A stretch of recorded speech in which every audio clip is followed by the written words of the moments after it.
Handmaid's Tale is terrifying because it takes place in a world that could be ours, then Netflix's new Margaret Atwood adaptation is even more terrifying because it takes place in a world that actually was ours. Yes, Alias Grace's Kingston Penitentiary is a real place, and Grace Marks was a real prisoner there. Atwood extrapolated upon the convicted murderer's story, she was later pardoned, to craft the fictionalized biography that is her 1996 novel Alias Grace, adapted to the screen by Oscar-nominated writer Sarah Polley, Away from Her, and director Mary Harron, American Psycho. Little is known about the real Grace Marks' life, but much more is known about the prison in which she found herself incarcerated. Kingston Penitentiary is located in the town of Kingston, Ontario. Opened in 1835, the prison actually predates the founding of Canada as a country by several decades, and it remained the country's oldest and most notorious maximum security prison until it closed its doors for good in September 2013.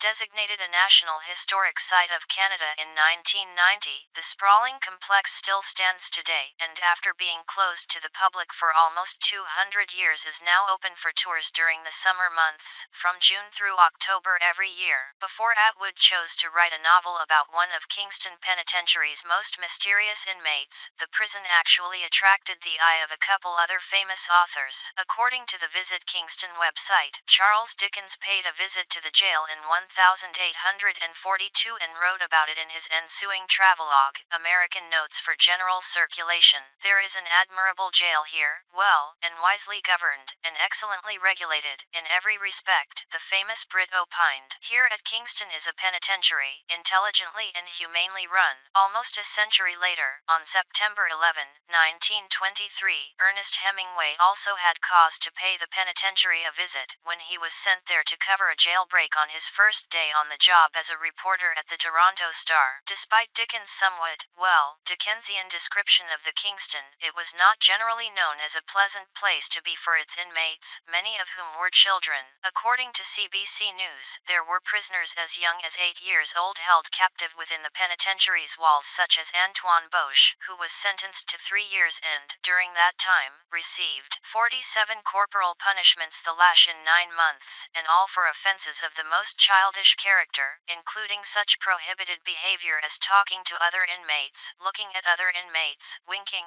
nodding, or laughing. Polley and Harron were committed to depicting the realities of this institution. If the setting of Alias Grace looks and feels authentic, that's because it is. The miniseries, produced by Canadian network CBC Television, was allowed to film scenes on location within the Kingston Penitentiary itself. According to the Kingston Herald, star Sarah Polley, November 22, 63, documented her time within the prison through a series of Instagram posts. In one photo, you can see the bars of the cell in which Grace sits in one of Netflix's official promotional photos, at top. According to the Kingston Herald, many local Kingston residents were employed by the production as extras, and further location shooting took place in the warden's residence across the street from the prison, now the home of the Correctional Service of Canada Museum. In Atwood's story, Grace is hired out as a domestic servant to the warden of the penitentiary during her time in Kingston. Given that history has largely erased the story of the real Grace Marks, Atwood was forced to invent an inner life for the complicated woman. Fortunately for the production,